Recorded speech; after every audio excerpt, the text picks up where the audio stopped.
Like the office they commemorate, presidential libraries are living institutions. Certainly it is my hope that the Reagan Library will become a dynamic intellectual forum where scholars interpret the past and policymakers debate the future.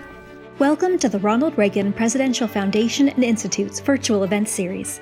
To fulfill President Reagan's mission of making the Reagan Library a dynamic intellectual forum, our Center for Public Affairs programming offers lectures and forums presenting perspectives on important public policy issues of the day. Each year, we bring you 20 to 30 events from politicians, authors, members of the media, business and military leaders, and more. Since the March 2020 closure of many businesses across our great country, the Reagan Foundation is now bringing its events online to ensure that we are still delivering world-class content, even if you can't get to our hilltop to watch it in person. In this week's Center for Public Affairs virtual event, we invite you to join us for a conversation with two-time college football national champion, Heisman Trophy winner, and New York Times bestselling author Tim Tebow. Tim Tebow is a college football analyst for ESPN, is also the chairman of the board of the Tim Tebow Foundation, which works to bring faith, hope, and love to those needing a brighter day in their darkest hour of need. He has granted close to 100 official wish experiences through his Wish program, which fulfills the dreams of children with life-threatening illnesses. Working with so many children inspired Tim to write his first children's book, Bronco and Friends, A Party to Remember. Each character in the book is named after one of the Wish kids he has met, children who have since passed away. In a recent interview in People magazine, Tim said that these children have had such an impact on his life and that it was important to him to honor them, their memory, and how much they meant to him. It is for this children's book that Tim Tebow joins us in conversation today, a book that he hopes inspires children to appreciate they are unique, special, and wonderful. We now invite you to enjoy our virtual program, coming to you from our Air Force One Pavilion Leadership Academy Oval Office with Tim Tebow and Reagan Foundation and Institute Executive Director John Highbush.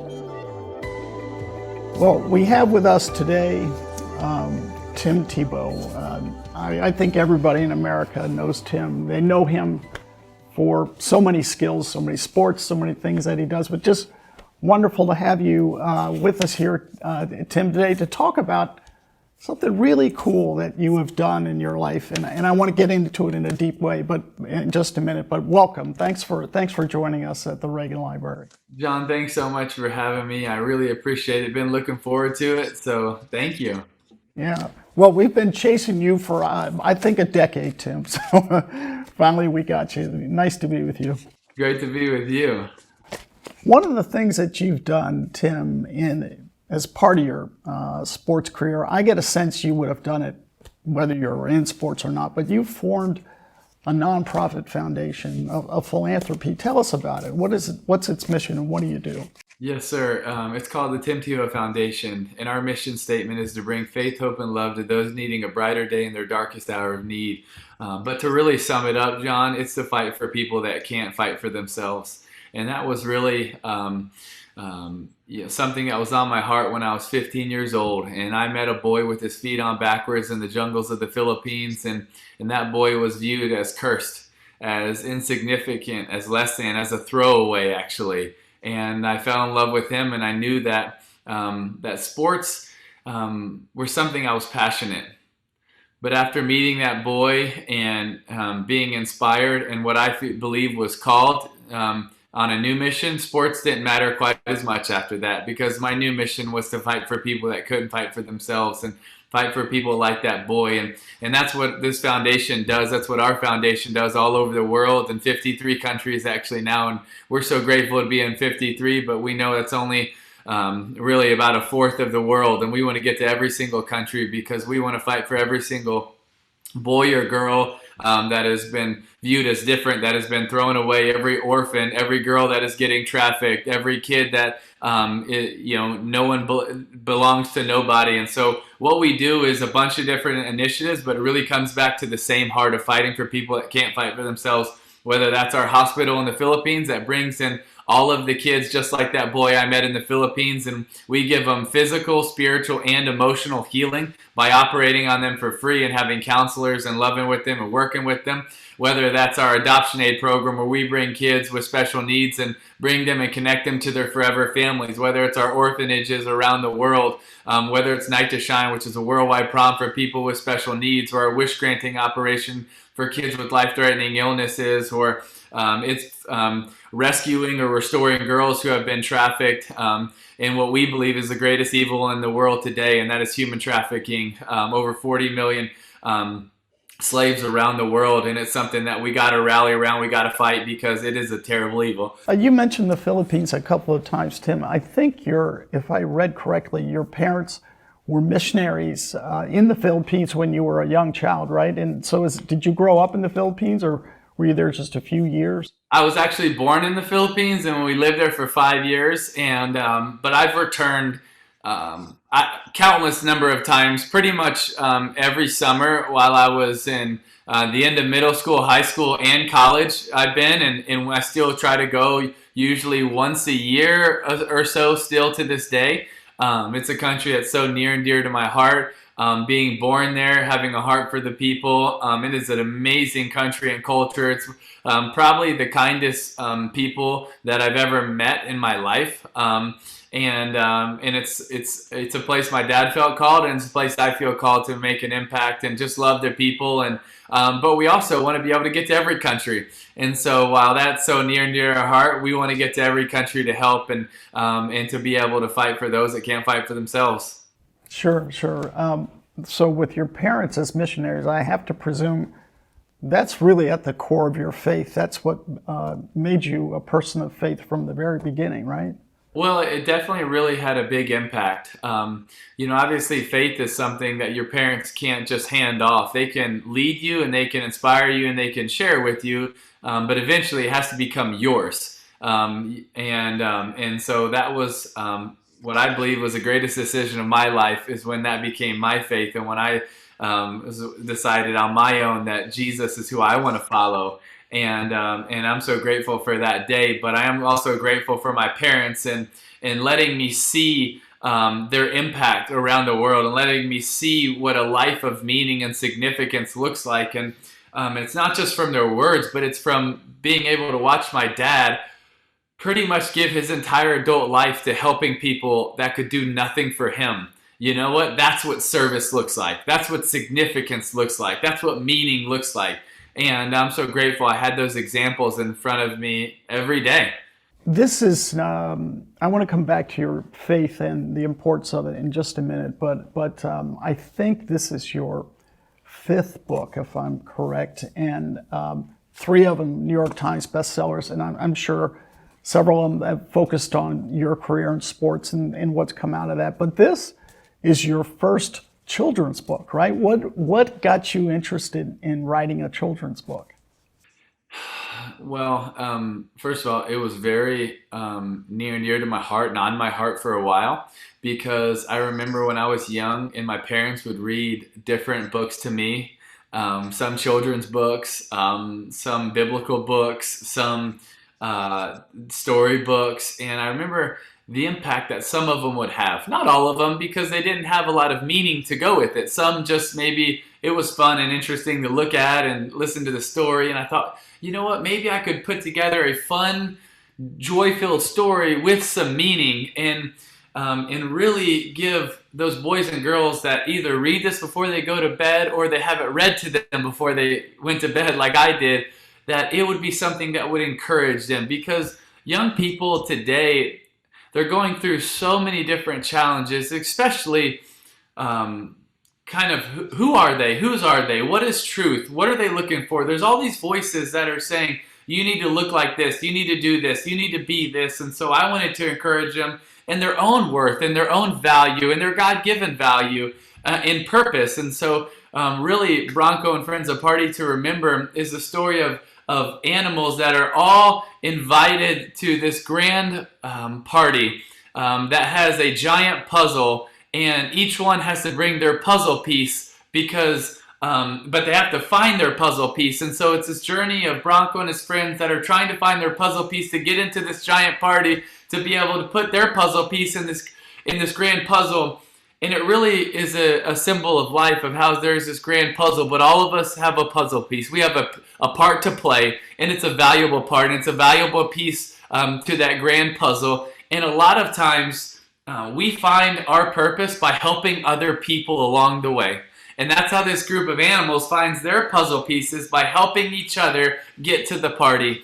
And it's something that hopefully is encouraging to kids, but also meaningful to them, that they know what the end of this book says on the last page. And I want every single one of us, when they close it and they go to bed, to think about that they're unique, that they're special, that they're wonderful. And that's the last 3 lines of the book, because that's how I want every single boy or girl to go to sleep. Because every single animal, they were unique, they were special, they were wonderful, they had a piece to the puzzle, they had purpose. And I believe every single one of us, we have purpose. We have a piece of the puzzle, we have a part to play, and that part is significant and has meaning and has value. Therefore, every single one of us, we have meaning and we have value. And I want every single boy or girl to understand that, to know that, and know just how wonderful they are.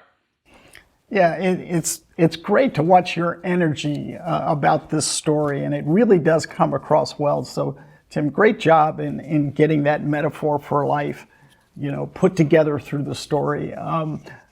I bet that maybe it's been a little frustrating in that usually when you put out a children's book, there's all these opportunities to sit with kids and to read the story with them and get them involved. But here we are in the middle of a pandemic, which has probably made that part of the story pretty tough to handle, right? No doubt. I haven't been able to read it with a lot of kids, but I have been able to read it to a lot of kids over Zooms and over different abilities through the internet. And honestly, I haven't been able to sit with a lot, but I've heard a lot of stories, and it's been so cool. Different stories of kids that ask their parents to read it every single night, or different kids with disabilities that say, "Ooh, look, they're just like me, Mom, and I am special, I am unique, I am wonderful." And actually, I got a text from one of our team members the night that me and my wife were celebrating our 1-year anniversary, and we're out at dinner. But I just happened to check this one, and he was sharing the story of a young girl who has some disabilities, and she has glasses. And she was so encouraged because Bronco, the main character, did too. And I got to read her story. And me and my wife were trying to celebrate our anniversary, and we're just weeping listening to her story. And honestly, we had an amazing anniversary, but that was one of the best parts, was being able to read her story together. And that's why you do it. That's why we did it. It's why we put together the effort to write this book, was for her and for boys and girls all around the world just like her. Yeah, really neat. Tim, tell us about, how does a star athlete sit down and tell me about the process of writing a children's book? Where did you start? Did this story that comes through the book, was it reminding you of a story you heard as a child? But how did you piece it all together? John, that's a really good question. It actually was inspired by Night to Shine, which is our worldwide prom for people with special needs. And Night to Shine was really the idea for the grand party at the end, because that's what we want to have for Night to Shine all around the world, and we do. And it's so exciting. And the special thing about Night to Shine is that it is for all the kings and queens with special needs to go and be celebrated. We call them kings and queens because every single one of them is a king or a queen at Night to Shine. But it is for everybody. It is for everybody to come, of all backgrounds, of all shapes, of all sizes, of everybody to come together. And that's what this grand party was like. And so then it was kind of working backwards from bringing everybody together at what I believe is God's grand party for all of us. All of us are His sons or His daughters that need to come together and love one another and care for one another and help one another and all come together. And that's in what I believe is our design. And then it was working backwards from that of how can we tell a fun story and inspire animals, and then animals, because I love animals, and I wanted to honor Bronco, and then I think a lot of kids love animals, so then it was telling the story through animals, and then the puzzle came to mind, and then them all finding their puzzle pieces. So I kind of work backwards from everybody coming together, because that is our goal. I want everyone to come together and know their value and their worth, and we don't have to spend time comparing and evaluating and judging, but we can spend time loving and encouraging and celebrating, because God's created us all unique and special, and we can celebrate in that, not have rivalry in that, not have judgment in that, but have unity in that. Yeah, and I think it's the case that a few or several of the characters in the book you actually named after kids with really special needs that you've met along the way. Is that right? Yeah, and actually the rest of the characters were all very close friends that actually passed away through the battles that they were fighting. But I wanted to inspire them. I wanted to honor them with how much they inspired me. And so many of these traits that I share in the book were ones that they shared in life and shared with me in life. And so I wanted to honor their memory and their family by having a representation of them in this book, because they meant so much to me, but they lived the meaning of Bronco and Friends, right? They lived that out. And even though they had to fight through so much adversity, they did it with so much grace and honor and integrity, and just wanted to be able to share what they meant with me and just put it in this book. Sure. Tim, you have talked about, you just mentioned some kids, maybe a lot of the kids that you've met along the way, they've passed away by now. And you've also, I've watched you in interviews before, you talk about the concept of grace and how there's grace in the room when you're with such children that are in such peril. These kids that you're dealing with, these are really special kids with special moments, right? And how do you handle that as a person who's having to reach out to them when it seems like all hope is lost? Yeah, John, that's a really good question. I would say, first of all, it can be really hard at times. We get to celebrate with a lot. We get to cry with a lot. We get to mourn with a lot. And so it's a spectrum of emotions. But we also know that our God is one that brings faith, hope, and love. And the greatest of these is love. And that's his love for us. And we get to celebrate that love with every single boy and girl, is his love for them and our love for them. But that's no comparison to God's love for humanity. And he showed it, and he demonstrated it on the cross. And we get to celebrate that. And even in the midst of hard times, as we still know that what he did on the cross, it conquered the world. And he tells us that in John 16:33, and he said, "I've overcome the world." And so even in the midst of hard times, we know that God works all things together for good for those who love him and are called according to his purpose. And so it is really hard, and it's disappointing, and it's frustrating, and it makes us angry and mad. And we've lost a lot of kids that we love, and there's been a lot of setbacks, and it's hard. And some families have to deal with so much, and some kids have had to deal with so much. I mean, I could tell you stories of kids that have dealt with more than most communities should ever deal with as a whole community, and they've dealt with it as an individual person. And if we could just try to take a little bit of that load, if we could come and bring encouragement, if we could come and we could love, then that is our goal. And you know what, John, this is something that we have passion about. And do you know what passion actually means? Passion is a 12th century Latin word that actually means to suffer. And it's brought from the passion of the Christ. When Jesus cared so much of us, he cared so much for us that he was willing to go to the cross and suffer. And so really what passion means is, do you care so much for something that you're still going to do it, even if you're going to suffer for it? And that's actually where we get the word compassion from. The difference is compassion is actually, do you care so much for someone, that you're willing to suffer with them. And, I'm so proud of our team that we have passion for people and compassion with people, that when they're in the middle of tough times, that, our team is, we want to be in there with them. And we don't always do that perfectly or well, but we want to, and we try to. And, we also want to inspire people to have compassion, that we care so much for people that we want to be in there with them, even in the midst of the hard and the sucky and the disappointing and the frustrating, is that we all need that. Because I'll go through hard times and you'll go through hard times, and we need people to have real compassion.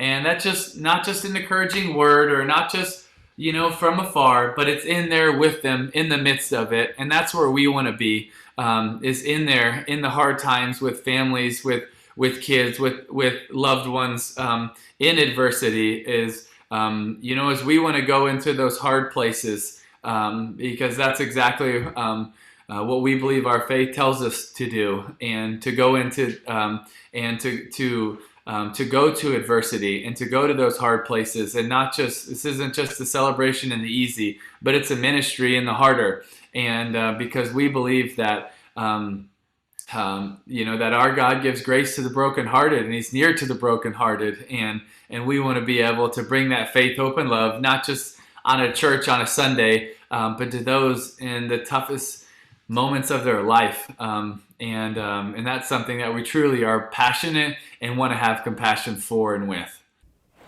Yeah, I knew when I asked that question you were going to go to the concept of reconciliation. And what I mean by that is you're there serving, having passion for, involving yourself in the lives of kids who may not be with you a week from that moment. How do you reconcile, Tim, this world where it just seems some kids people in general, can fall on such hard times? Where is God in that moment? Why is there this suffering, and why did these kids have to be in such incredible peril? What does your faith tell you about that? 4 times in Jesus's earthly ministry, He uses the word tharseo in the Greek, which to us is take heart or take courage. And every single time it comes in, there is a hurting person. All 4 different stories, there's a hurting person or trouble or hardship. And then Jesus says, take heart, tharseo. And then, which tharseo is actually is present active imperative, which is right now, you or you all take heart. And it's a command. It's not something done to you, it's done by you. And then Jesus performs a miracle. Every single time. Hurting person, Jesus says, take heart. He performs a miracle. The last time he says that is when he is in the upper room and he's with his disciples, and Judas already leaves, and he knows that Judas is going to betray him, and he's talking to his disciples, and he looks at them and he says, for in me you have peace. In the world you will have trouble or tribulation, but take heart, I have overcome the world. And at that time, they didn't really get it. The disciples, what do you mean? What do you mean? What? And they didn't know the next day he was going to go to the cross. But what is so encouraging to me, and why that's really become one of my favorite verses, is because there's so much that we could unpack in that. Number one, is only one way we can have peace, and that's in Jesus. We are going to have a lot of tribulation. It doesn't say you might or you possibly or probably. It says you will have trouble or tribulation. You will have it. We know it. When it happens, it shouldn't be a surprise to us. We know we're going to have trouble and tribulation. But tharseo, take heart. It's a command. You take heart. But the verse doesn't end just by saying take heart.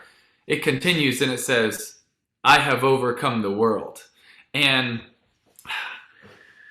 the word the word overcome, overcome comes from the Greek word nikao, which is in the perfect active indicative, which is actually saying that the results are continuous, never changing, meaning what he did to overcome the world, that's never going to stop. It's never going, but he says it, he hasn't gone to the cross, but he says it before he goes to the cross, because he's so sure of the results of that it's never changing, continuous, and it'll be forever. So what we have to understand when we hit hard times, when we hit trouble, that Jesus is saying to us, take heart. And by the way, it doesn't end there. Remember, I have overcome the world. So it's, like the old song goes, I've read the back of the book and we win, And so we can be able to know trouble's coming. Life doesn't necessarily, it's not going to be easy or even always happy. There's going to be a lot of hard times, but we know in him we can have peace. And we know he asks us to take heart and take courage, and that's not easy, but we can continually take it because we also know that he won, and he won for us, and he won in us, and that he's coming back, and what he did on the cross is continuous and it's permanent. And so I just encourage people to know that trouble is going to come and it's going to hit you, but we can still have peace in him, and we know that he overcame the world, and so we can have hope knowing that the best day is in front of us because heaven is in front of us. And so, that would be how I'd encourage people, or how I try to focus on a mindset that knowing that today might have hardship, tomorrow might have hardship, but eternity is with him. And I'm looking forward to that moment. Yeah, boy, the flame sure burns bright within you, Tim. And I wonder, think back 10, 12 years ago when you first came onto the national scene, the Heisman Trophy winner, incredible athlete. You go on, play in the NFL, and you started in a matter of course just to talk about your faith, or to show how it was important to you. And much of America, I think much of the world thought, well, this is odd. Why would someone who's a professional athlete, a star quarterback, display his faith? And what do you think it says about the world that they might look on you as being so unusual?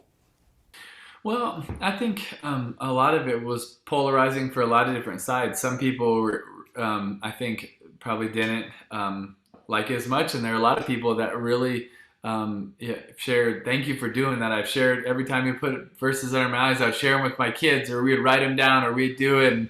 And so I think, but for me, the goal, while I'd love to encourage people, and that's partly why I did it, but it was also a way to express my love for my Savior, and to be able to want to make him known as the most important person and most important thing in my life. That I wanted to. I think part of our reason we're here is to honor him and to make him known and to love other people the way that he loves people. And so that's really my goal. And it's never something that I really wanted to force, but it was something that I wanted to try to share and love with people. Hey, this is not just what I'm about, but it's who I am.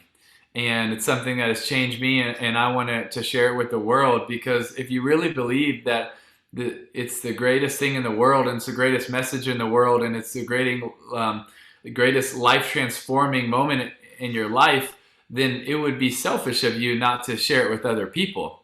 But it's really loving of you to be able to share it. If you really believe that it is the message of salvation, and it really is faith, hope, and love.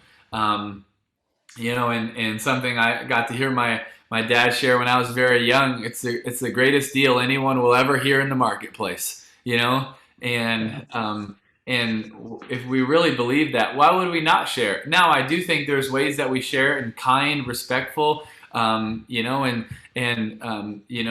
First Peter talks about, be prepared to give a reason for the hope that we have, but it says do it with respect and gentleness, and I think that's also important, is that we do it with respect for people and with gentleness, that we're kind to people when we share our faith. And one of my favorite quotes is, every day we share the gospel, but every now and then we use words. Meaning we also really share what we believe by how we act and how we treat people. And so I think it goes hand in hand, as our actions hopefully match up with our words. And that's not going to be perfect, because we're not. There's only one that was and one that will ever be. And we're not going to be that. We've already failed and fall short, so you'll never be perfect with that. So, it's important to know, but at the same time, our energy should be trying to match those two up. Yeah, sure. Do you think you would have been as successful as you have in many sports if you didn't have this sense of faith? What if there was no faith in Tim Tebow? You were just plain, physically capable. Would you still have become a star athlete, or did your faith, is it really at the center of why you succeeded in sports? Well, I think it's at the center of everything. I try to have it, I should say, and I fail at this, but I try to have it at the center of most every decision that I try to make, is really, what does God want me to do? And I try to make that. But I will also say that I think that I have no idea if it, it's hard to answer that question, but I will say that I believe that it's given me more energy and passion for life, and excitement for life, and joy for life, and enthusiasm and for people, for the day, for what I get to do. And I think that makes a huge impact. It's just knowing that this is the day that the Lord has made. I will rejoice and be glad in it. That this is the day that I can live with purpose, passion, and meaning. That I don't know if I get one day, I don't know if I get someday, but I get this day, and I'm going to make this day count.